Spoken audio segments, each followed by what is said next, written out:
Hello and welcome to the ASNT Learn Webinar series. I'm Bob Conklin with ASNT.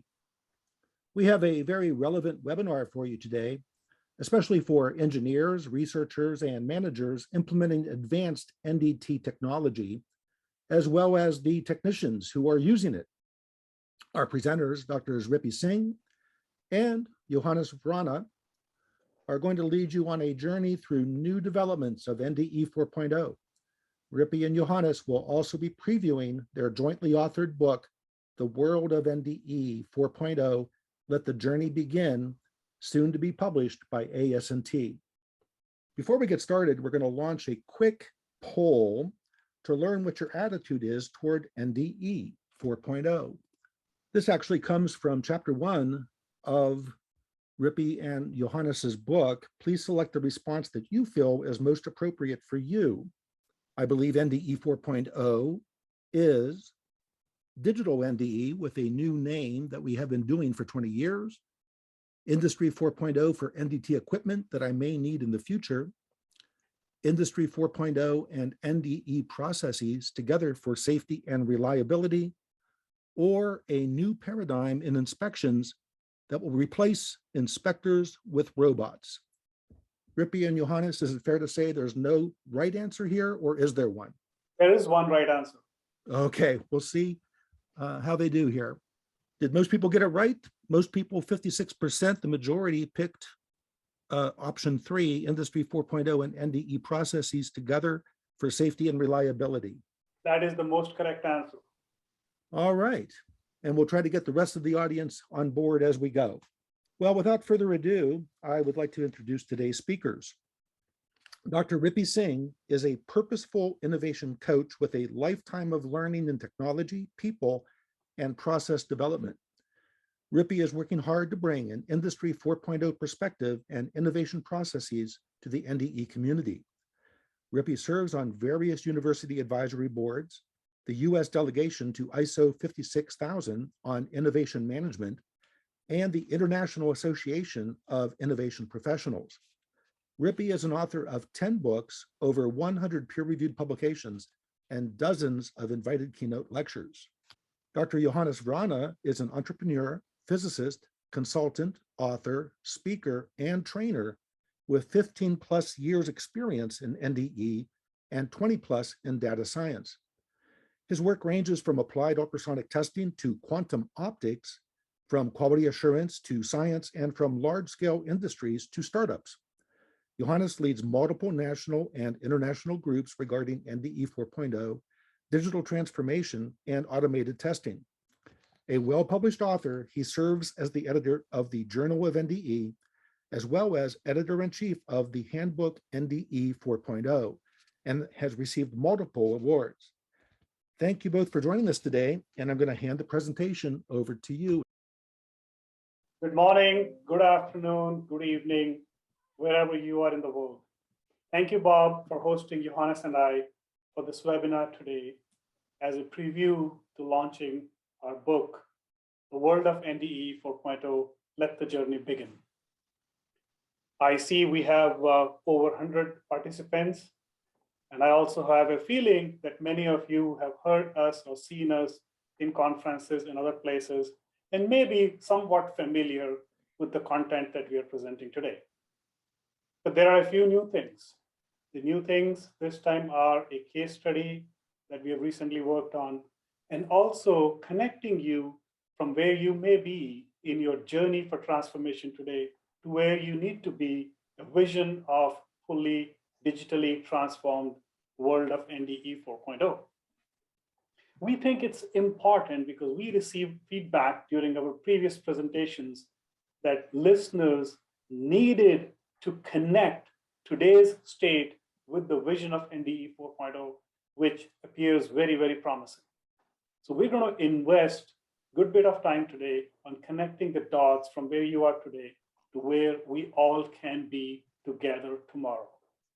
So let's begin with the case study. This is something we are doing in terms of first article inspection. Metrology, want to get the surface data. We work with the client in a manufacturing space, And here is a component. Think of it as if it's a garage door opener. It's actually something else. The company is currently using CMMI machine, and you essentially get like 120 critical data points. You spend 4 hours of the machine time and about 2.5 hour man hours to collect the data. We replace that with a digital 3D scanner, and now you can get a point cloud of almost 1 million points in about an hour, and you get a complete profile of the whole thing, and you know exactly small little places where the manufacturing process might not be providing the quality you're looking for. This, in some sense, is digitization of the inspection process. Not to say that CMMI was not providing digital data, but it was kind of the previous version of the digital set. This one is now full 3D scanning, giving us point cloud. But let's look at beyond digitization. Let's look at the digitalization of this first article inspection. Now we need to focus on process, not just the equipment. So the process within the company was you have a CAD file that comes in that's used to procure materials and do tool design. You build a prototype with the tool, then you use a CMM machine, and you manually check 120 points. But like I said, we replaced that machine with a 3D scanner. Now you've got volumetric data, and you have a point cloud that you can digitally compare with the CAD model to decide whether the particular object, artifact, component is a good quality or not. And if it's not, the typical thing was you have to go back and redesign the tool. And for this client, it was on an average about 2 to 3 redesigns for the tool to get the right product. We're taking this another step forward, which is one more level of implementation of digitalization. Let's take the learning that comes from comparing the volumetric data with the original CAD model and train an AI to feed the tool design. The objective being no redesign. Get the tool right the very first time, because even the tool design methodology has learned from the past experience. So we take the process almost from semi-manual to an automated and cut out all the iteration loops. And now the future we're looking at cutting down 7 days of work down to 1 day, 24 person hours down to 2 person hours, and no cost in terms of redesigning. That's the power of digitalizing an inspection process. What does digital transformation mean? What does that look like? Let's dig deeper into this, and we'll come back to these examples towards the end of the webinar. In terms of the content for how we are structured today, I'll define the generations of NDE, and I will also talk about why should we care for NDE. Then Johannes will share with us the technical magic that happens under the hood to convert whatever the fantasy might look like into reality. And then I'll come back and we'll connect the dots between the current state with the future vision in terms of how do you go about creating a roadmap for digital transformation. Now, in terms of industrial revolutions, we all know, we have seen similar charts, we've talked about it enough number of times. Industry 1.0 powered by steam, 2 was electricity, 3 was computers, and 4 is IoT and all the other stuff that we talked about. Fundamentally, I want you to understand very simple concept. The industry 2.0, we became masters of the physical world. Materials, supply chain, production, quality control, everything physical. Industry 3.0, we became masters of the digital world. With 4.0, we are becoming masters of digital and physical coming together, where we can go from one mode to another. Classic example is self-driving cars. You might hear terms like Industry 5.0, NDE 5.0. Johannes and I believe that we are not yet ready for that in terms of commercial application. If people from the university or national labs talk about it, they're probably exploring what that next revolution would be, and that's a good thing to do. But if you hear on the commercial side, then be careful. It might be just a marketing ploy to say we know more than 4.0. As of now, we have not seen a major change from where we are with digital physical integration. In fact, we have not fully mastered the 4.0 either. So our focus is let's get good control on 4.0 as perceived today before we jump on to the next revolutions. Within the world of NDE, these revolutions are not parallel to industry. That was more about production. This is about quality control. This is about being able to look at a product and see whether it is good or not. And here the revolutions can be defined this way. Before even NDE became formal, we humans used 5 senses to see what's happening. Smell would tell us whether food is getting burned, something else is going bad. Noise tells us when something is about to break. We can visually see things falling apart. We were relying on our own senses. The time came with Industry 1.0 when the need for enhanced safety became more critical. So we defined the first revolution in inspection was being able to highlight things which are on the surface.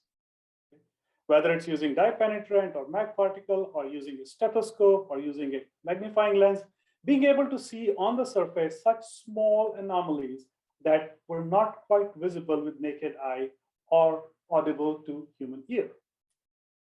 The next revolution in inspection was being able to see through the part, X-ray, ultrasonic, eddy current. Those are all they now make it possible for you to see even behind the surface, which earlier was not. The third revolution is with digitization, where X-ray goes to digital X-ray. You can now share data, you can email, you can explore, you can analyze, you can do lots of things with computers.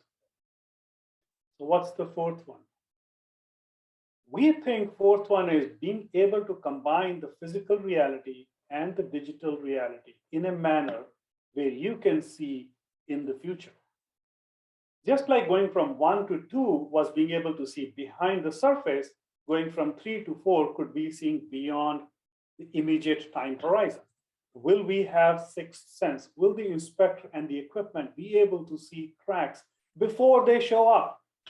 And the answer is yes, it's possible. And that's what we think about when we talk about 4.0. There are lots of technologies. This portfolio continues to increase, but we have all heard of automation, robotics, 3D printing, artificial intelligence, augmented reality, blockchain, drones. These are all portfolio of Industry 4.0 technologies. And within the inspection world, an inspector may use one or more of these, but within the ecosystem, we'll use all of them. We see these equipment in ASNT conference and the exhibitions that happen, whether it's automation, it's drone, it's AI, visual pattern recognition, stuff like that. Are these NDE 4.0? These are elements of technology that are taking you from 3 to 4. They could be anywhere in between. And equipment alone is not 4.0, that's digitization. And equipment within the process is digitalization. 4 is when it also combines with everything else, makes components, have interoperability. I'm going to let Johannes explain that when it gets to his turn. So when we believe, oh, we have all these things, so we are Industry 4.0, we are NDE 4.0, I want you to think, no, we are on our way there, but we have not yet arrived. That's the message in this chart. The definition that currently we are playing around with, the long definition is, it's cyber physical NDE, which comes out of Industry 4.0 digital technologies, physical inspection methods that we already know, and business models combined to enhance inspection, integrity, decision-making, safety, sustainability, quality, and also provide relevant data that can be fed back to the OEM to improve product design. That's the most comprehensive, inclusive definition that under the umbrella of ICNDT, many of us experts have gotten together and drafted.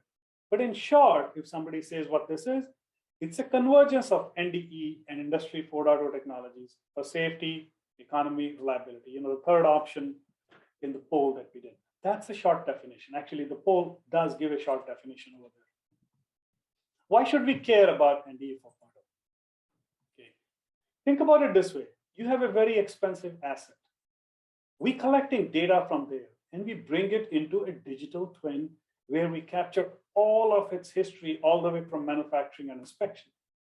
And then we deploy additional digital technologies to visualize the data, to simulate where the failures could be going, and use the analysis out of that to prescribe how to act and maintain and sustain that expensive asset. This loop, going from physical to digital, including the human, back to the physical world, that closed loop is the cyber-physical loop that we mentioned in the beginning that completes the picture of 4.0. The role of human is still critical. So let's not think about the fourth option where we thought NDE 4 is out here to replace inspectors. It's here to replace certain actions that inspector is doing with a different action that inspector still needs to do to perform safety assurance. In a sense, the biggest value proposition of NDE 4.0 is that it needs and will shift the perception of NDE from cost center to value creation. Up until now, you talk to managers, owners of the assets, they think inspection is a cost, should be minimized. And we say with 4.0, it actually becomes a source of data that adds value back into asset and needs to be viewed differently. So it's actually a good news story for people in the inspection world. For once we have an option, we can do solutions which address all three things together: safety, cost, and speed, all of them together while we are in this transformation. Otherwise, traditionally, in incremental innovation or continuous improvement, you have to deal with two and live with the third one. During the transformation process over the next 5 years or 10 years, we will have an opportunity to harness all three. And that's why those companies which become leaders in the subject will actually significantly benefit in the next few years. From a concept that we all know is probability of detection, that's the best way to demonstrate the value proposition for NDE 4.0. We know the equipment has a certain intrinsic capability, and we tend to look for 90-95 crack size to decide the inspection interval. Having worked on POD and human factors, we know that in field, it actually behaves more like this. The system reliability is far less than the intrinsic capability of the equipment.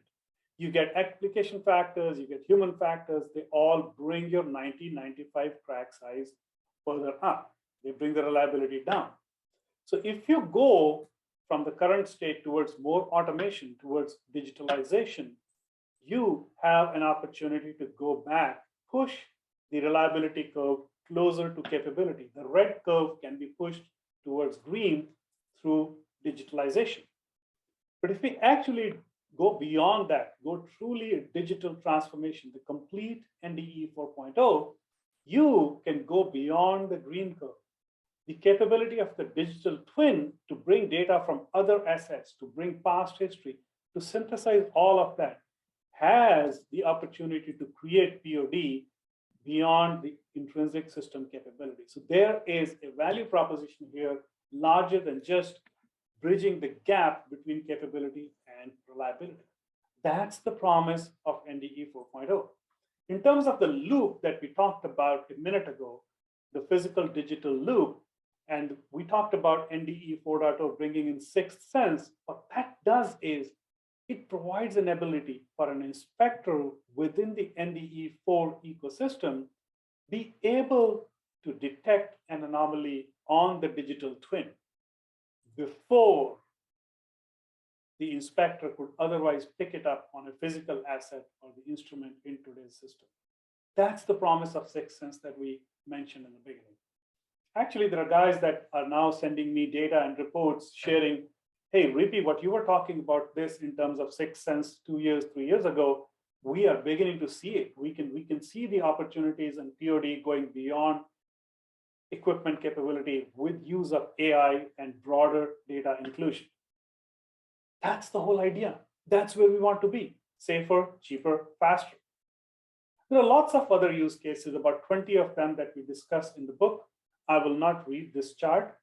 I think the information is available on ASNT website, but they're all focused around NDE data. And we are very specifically looking for creating value and not just spending money on inspection, and bringing a renewed respect for NDE profession. Bottom line, it provides safety solutions and economic value both, and we don't have to trade one for the other. With that, I will hand over to Johannes to take you down the technical magic under the hood. Johannes, it's all yours. Hello and welcome to the world of NDE 4.0. As Bob already introduced me, my name is Johannes Vrana, and as Ripi already mentioned, NDE 4.0, that's really the confluence of NDT, NDE with the emerging technologies. The confluence of the physical world of our sensors with the cyber part of all those emerging technologies. Now, in the next 20 minutes, what I will be presenting is really, it's a vision. And I know that this vision can be quite overwhelming. But don't get frightened. Think about it, that this is a big vision and you don't have to do everything. And you shouldn't be doing everything. You should be looking at the low-hanging fruits for your company and then taking it stepwise. And if we do that, then at some point, we might reach that vision which I'm now sharing. So I think that's the most important thing to keep in mind all the way through my presentation.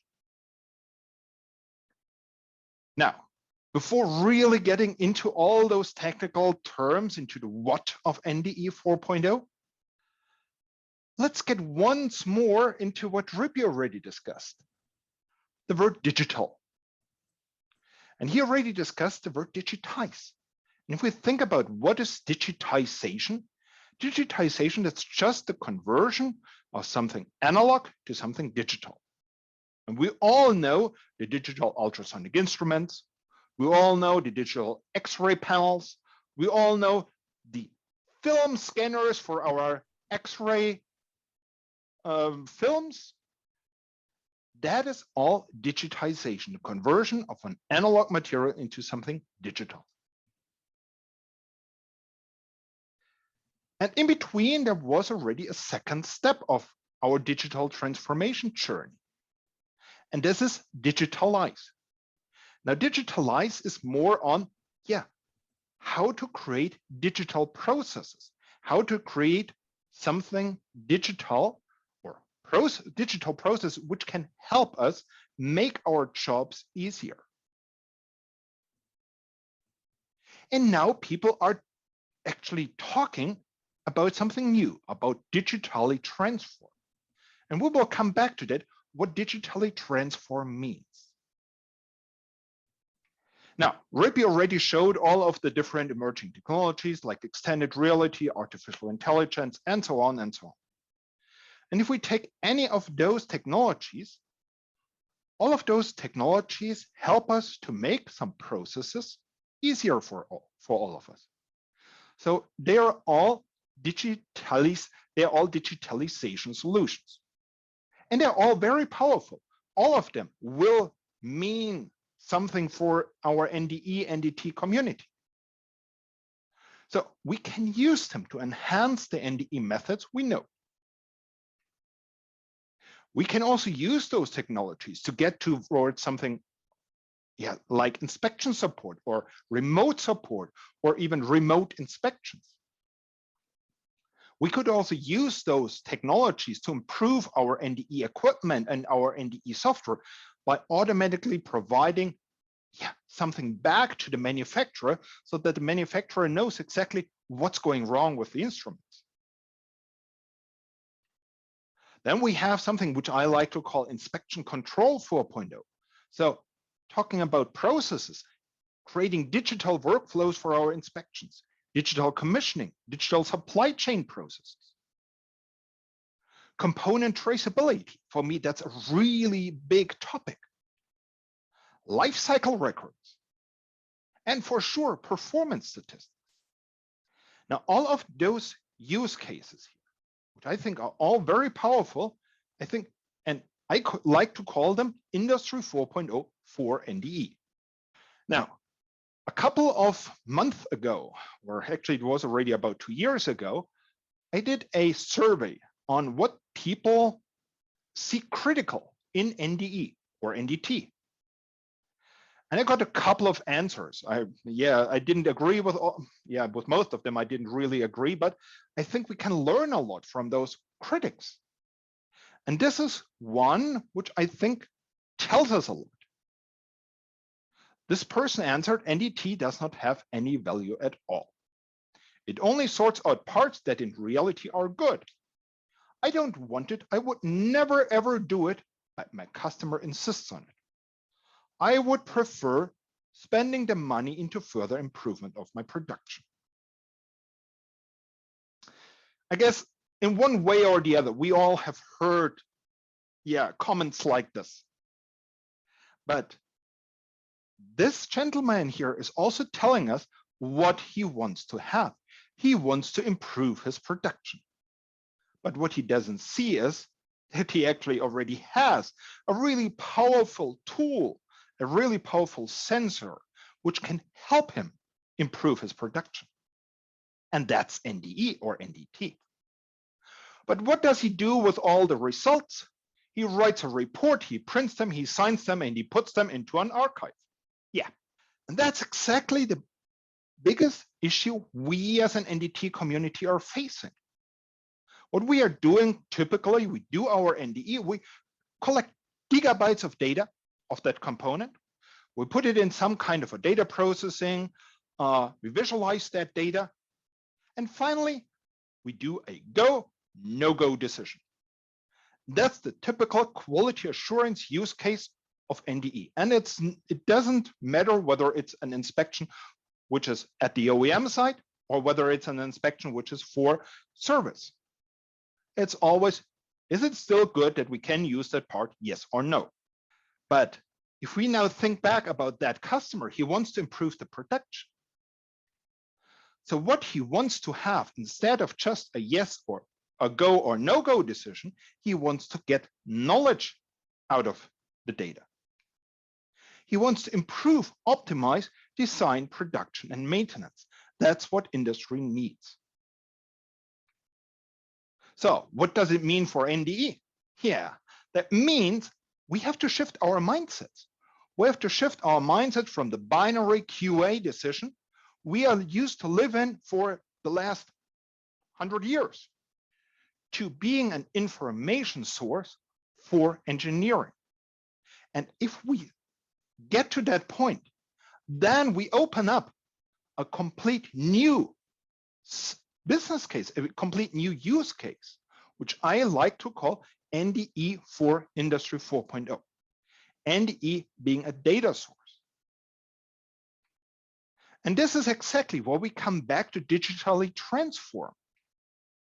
Because digitally transform is now, actually getting one step up on the digitally transformation journey. And now helping companies by combining all kinds of data sets to actually, improve the production, improve the maintenance, and so on. Okay, so far so good for theory. Now let's take one step back and let's have a look onto, if I think about my PhD, what I did during my PhD, we had some data. We did some data processing. We used some CPU, some knowledge.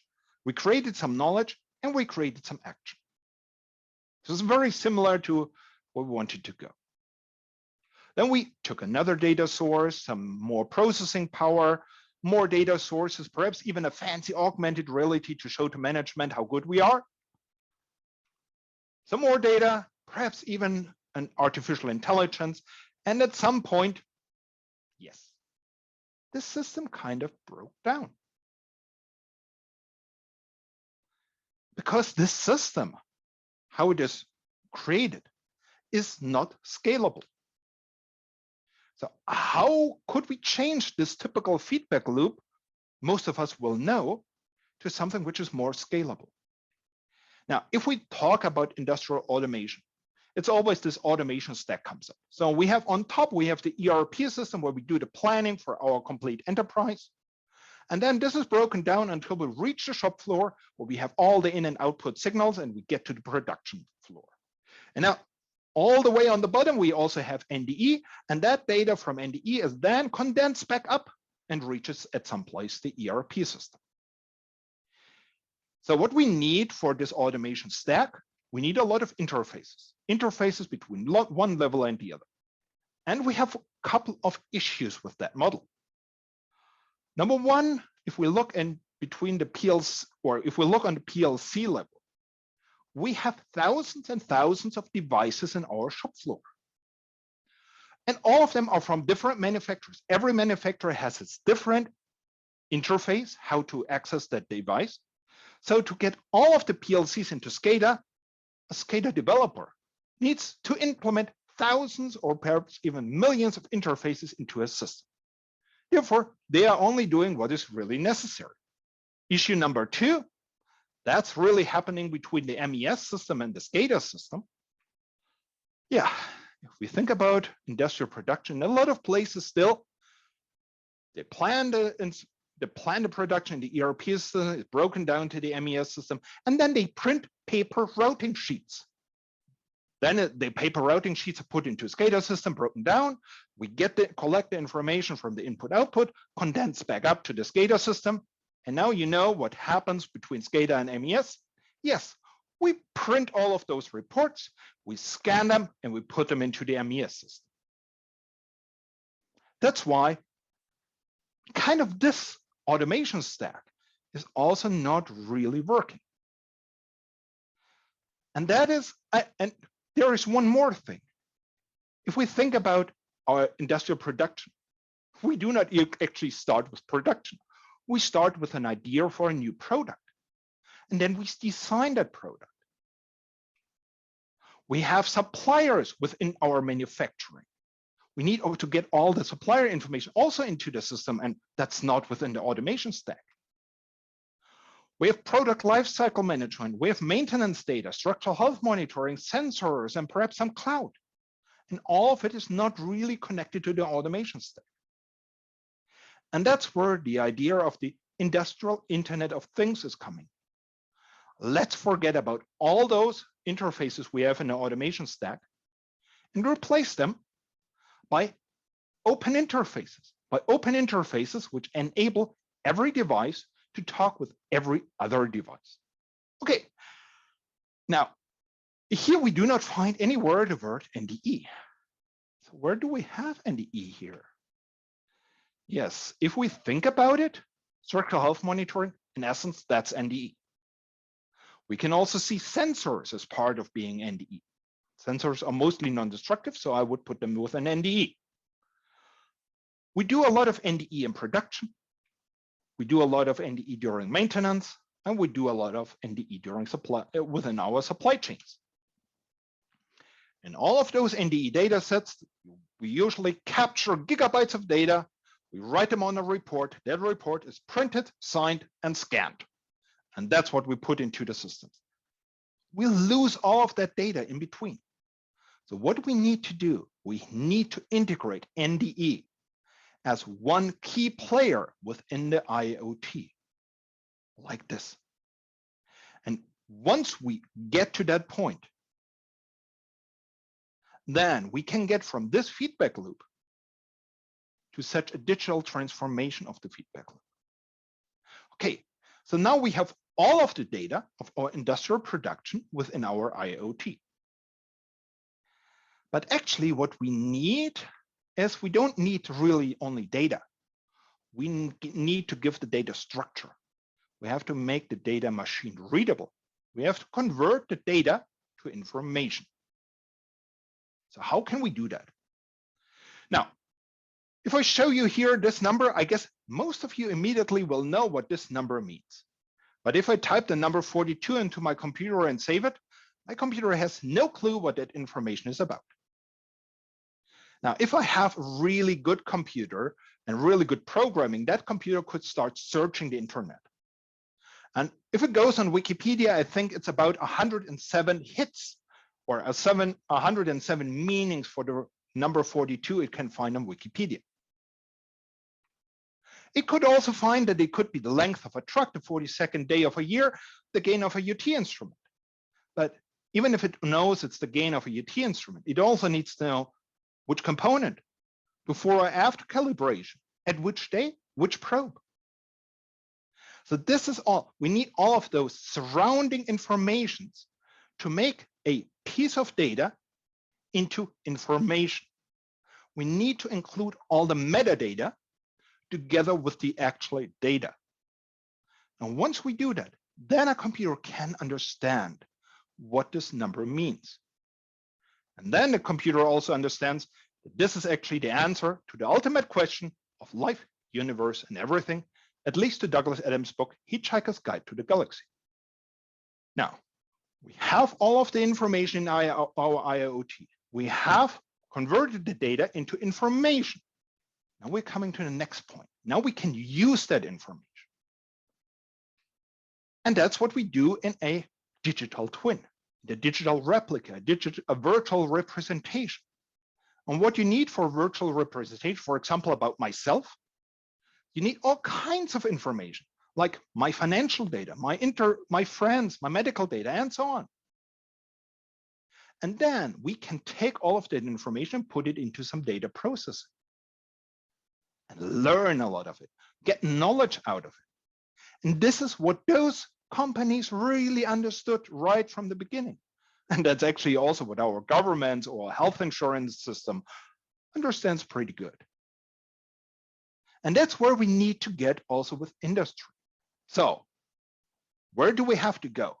So we have all of that data, and we can access all of that data through our digital twin. And it's not only data, it's information. So data with the semantic interoperability. We put that into some data processing.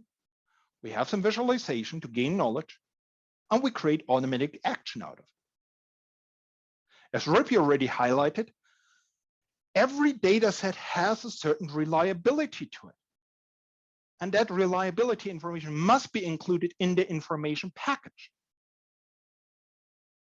Then we can use it really for data processing and for fusing all of that data, and then do predictions, do trending, do predictive maintenance. We can even use a quantum computer in here. This is kind of like a model for data processing. Then we get into all kinds of visualization modes, creating some action. And best of it would be if we can do all of that in real time. That's kind of the basic idea of a digital twin. And there is not only one digital twin, there is a whole landscape of digital twins. For example, you can do one for an inspection system so that you can really plan your inspection properly.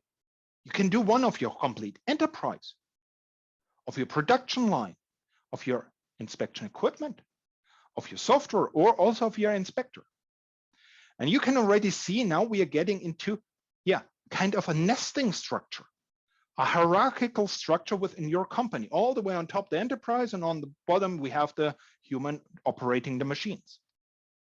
So this is really about digital twin for processes. On the other side, we want to produce something. We start with an initial idea, we design the component, we get into our supply chain with raw material, purchasing the components, assembling them into a product, running the product for a couple of years, getting into maintenance, and at some point getting into an end of life. So now we have kind of a thread throughout the life of our component or our assembly through our product. So we talked already about the nesting structure, and we talked about the thread. And this is exactly what people also call it. So this horizontal axis, this is this connection between the different steps in the life of a component. The digital version of that is called a digital thread. And we have different kinds also of digital twins. Now, if we think about a digital twin of the idea or of the design process, this is actually a digital twin where the physical twin wasn't even born. The physical born is once we pour the first metal for the first component. And that's where we can actually talk about a certain instance of a digital twin, or a digital twin for a certain instance. For sure, we can also do an aggregate over multiple instances. And now we already see those two axes crossing, and it's actually not just two, it's multiple. At every single intersections, we have those axes crossing. So we're getting into a two-dimensional or even three-dimensional structure, which reminded us a lot of a weave. And that's why Ripi created that term, digital weave, for the whole system. And we can take now every digital twin within this digital weave, and then we can replace that proprietary data processing we have in here by digital twins.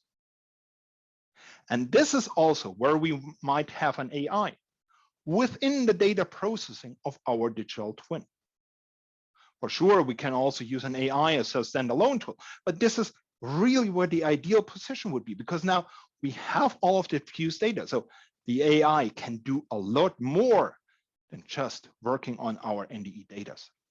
Now, such cyber-physical loops, they can be really small. So if we think once more about the life cycle of our product, we can do such cyber-physical loops, for example, to enhance our service inspections, like using an AI to enhance the service inspection.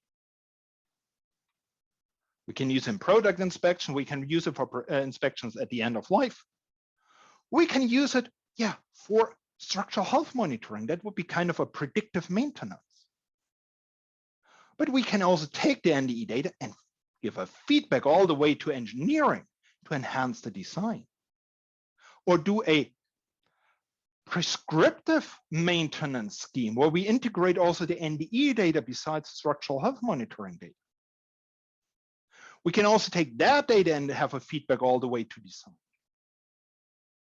And we have more value chains, like the one, we also produce NDE equipment. We have where we produce the NDE equipment, then we operate it, and we get into some recalibration until we get to an end of life of that instrument. And we could use, for example, the NDE data or the data from the everyday inspections to actually have a predictive recalibration. Or thinking of training, certification, and qualification of our inspectors.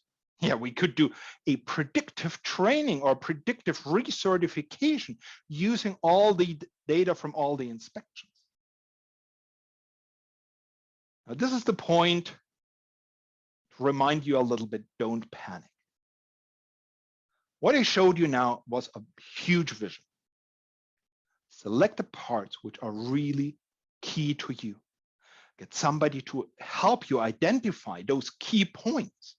And because every single one of those key points will help us, as Ripi already told you, to get NDT from this being seen as this unnecessary cost factor to being seen as one of perhaps the most important data treasure for Industry 4.0.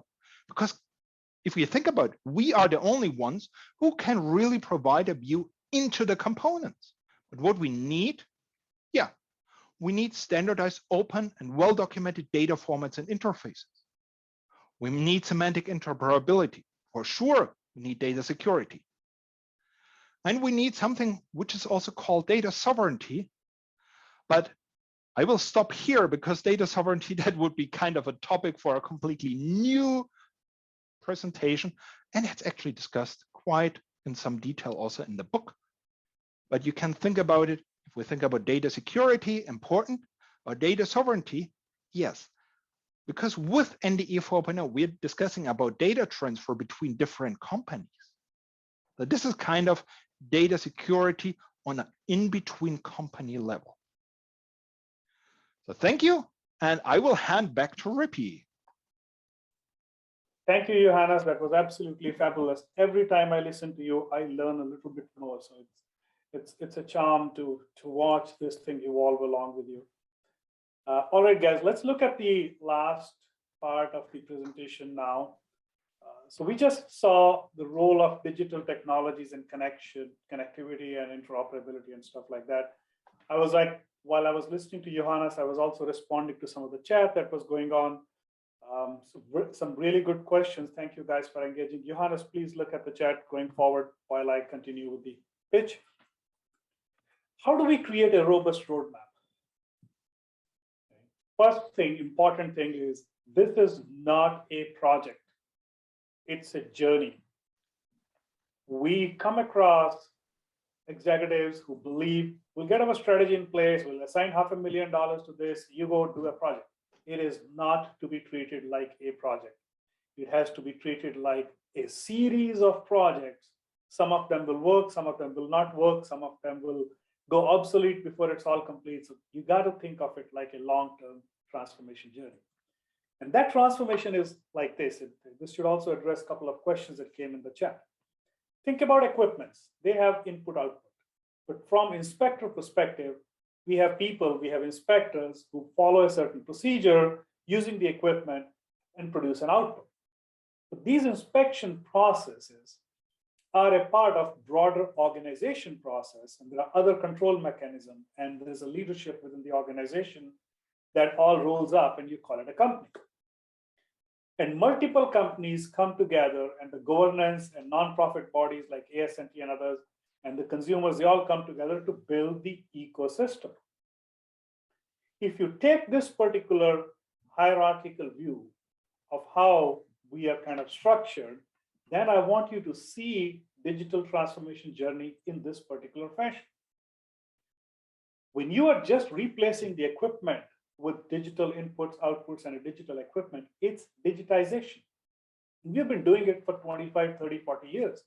So when people say, oh, we've been doing digital transformation for 40 years, they are confused between digital equipment, digitization, with digital transformation. If you include people, like we just talked about, NDE inspectors, procedure writers, the procedures to make the entire process digital, now you say, in my journey, I'm at the next step of digitalization. Somebody asked a question, how do I buy into the leadership? We work in, I can only do so much. I don't have support from the IT department. I don't have support from the engineering department.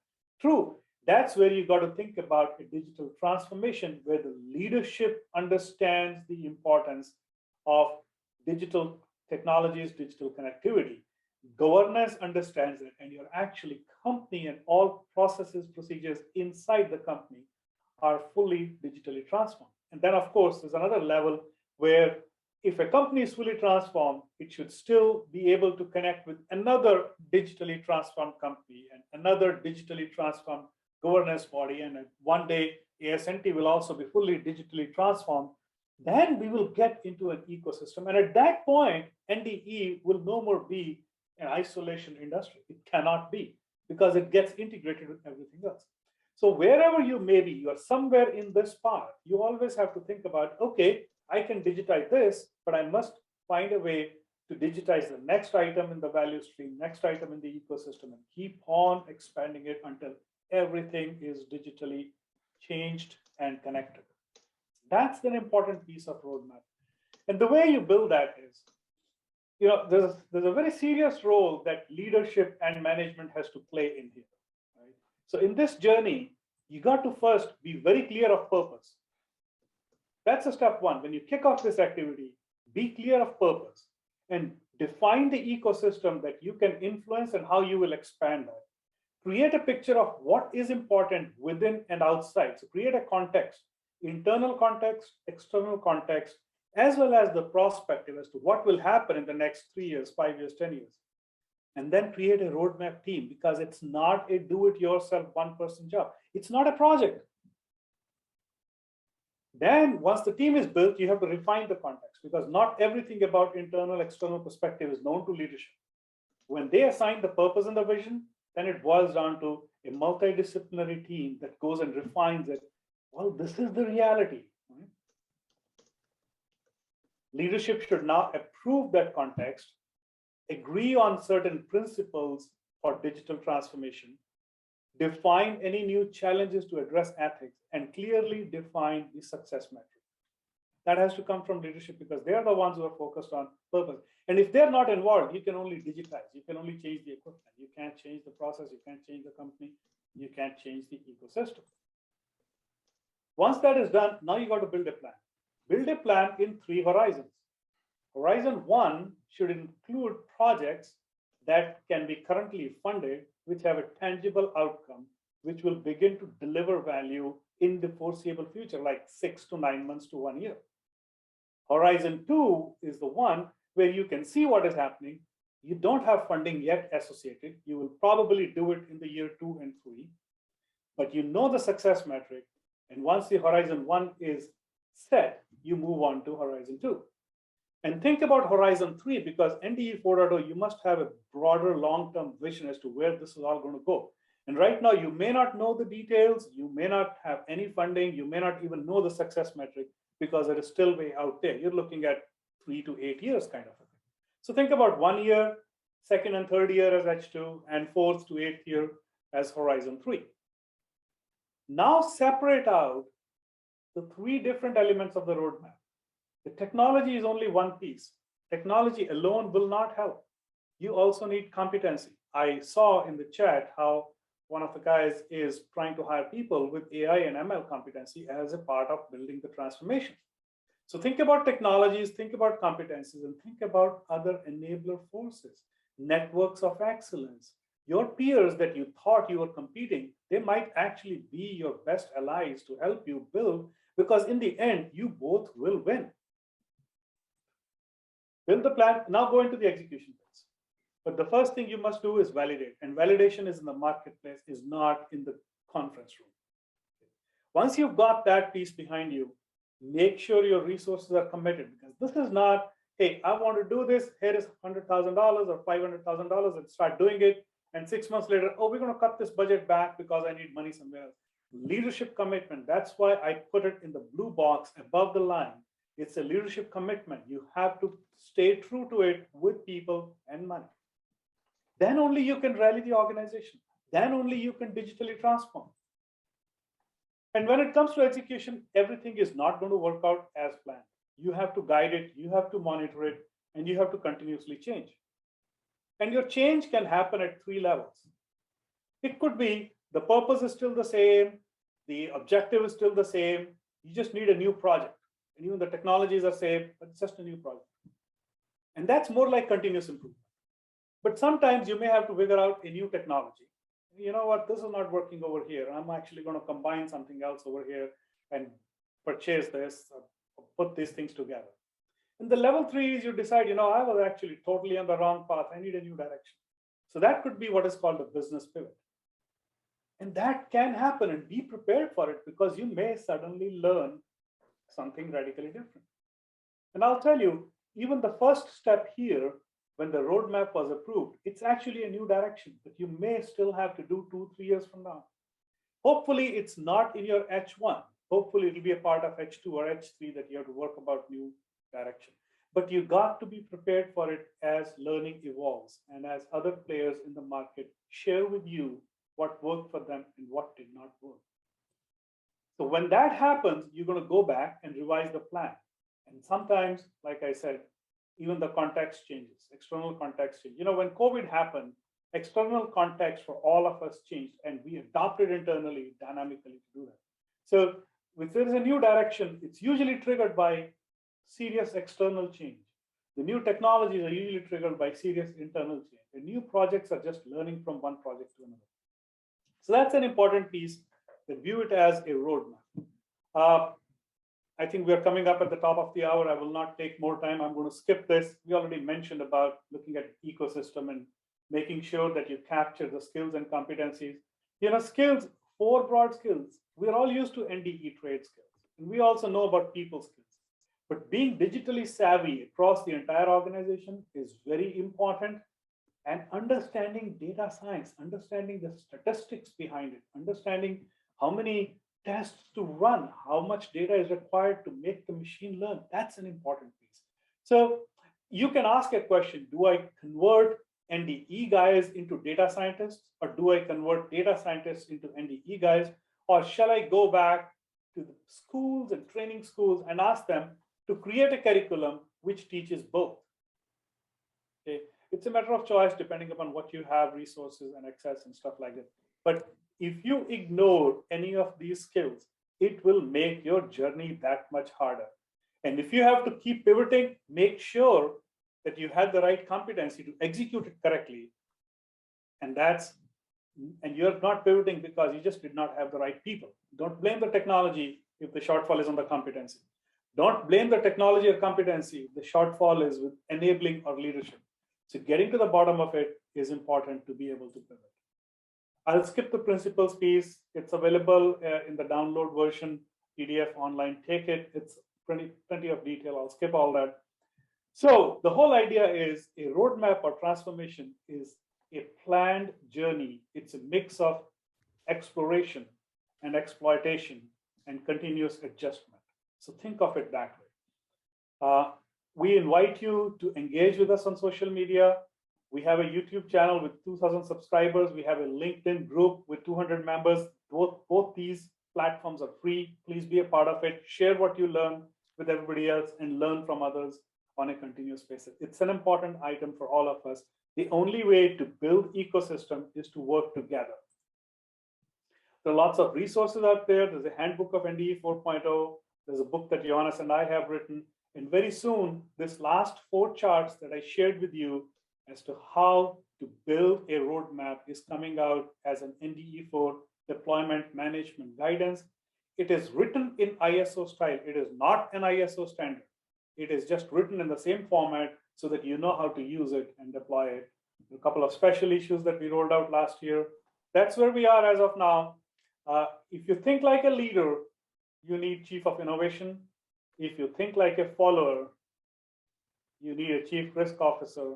If you want to just stand on the side and observe, you better start praying, because this train is fast and furious and will not be forgiving at all. With that, I'll close and hand it back over to Bob, and we'll continue to answer the questions through the chat or in person. Bob, back to you. Actually, we don't really have any questions in the Q&A, and we are running out of time. There's a comment from David. He says there's a regulatory piece here, at least for civil aviation. I've had our legal team recommend we do not keep C-scans, X-rays, other NDT data at all unless strictly mandated. Huge concern that regulators will use this data to beat up folks in the future in the event of misses. Destroy the evidence, lack of trust everywhere. Well, here's the question. Given all that, how do we document and standardize this when a philosophical gulf exists? Yeah, I would think that's a tricky point. I have heard that over and over, unfortunately, in the NDT, NDE business. I guess that's where people have to learn that actually the knowledge from the data has more value than ignoring the misses. But it's a critical point, and I think it will need a lot of lobbying and talking to people to show them that, yeah, that this shouldn't be the way. It shouldn't be the way hiding things. If you think about, if you go to the doctor, you also want to know that you have cancer, and not the doctor not telling you because you don't want to hear it. Yeah, it's a good analogy. We had another question from Nicole that I transferred over to the chat, how this all affects the low-level technician, level 1 or level 2, even level 3. It also ties in with Philip Saucer just asked a question, what role can ASNT play in promoting this? And ASNT obviously services level 1s, 2s, and 3s. How is NDE 4.0 affecting the NDT technician in terms of training, certification, standards, codes? If we could just bring this down real quickly to the level of the inspector, what can we do to service them, and how is this affecting them? Ripi, you want to start on this one? I already gave a few cents of myself in the written answer. Lots of good questions. I'm sorry, I was also looking at questions in the chat section. So from inspector perspective, you remember I talked about how the POD curve can go from red back to green. You can push closer to equipment reliability. The equipment can be a very strong assistant to inspector in helping an inspector make better decisions. it can help inspector also have a better EHS kind of a life, because if you use drones and stuff like that, you don't have to go into hazardous environment to do the inspections.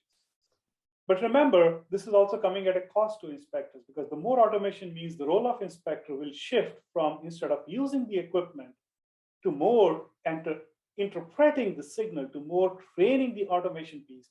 Inspectors will have to upskill themselves into the digital world. So they will have a better life, they will have a high paying job, but their skills, they will have to develop along with that. If they do not reskill, they'll become obsolete and they will then lose the job. So it's exactly the things that we saw during the third revolution. What happened to administrative assistants? Now there are no more typists. They actually manage the executive's entire life, all piece of it. They're not just keeping track of calendars and taking phone calls. It's the same thing that we will see with the inspector part.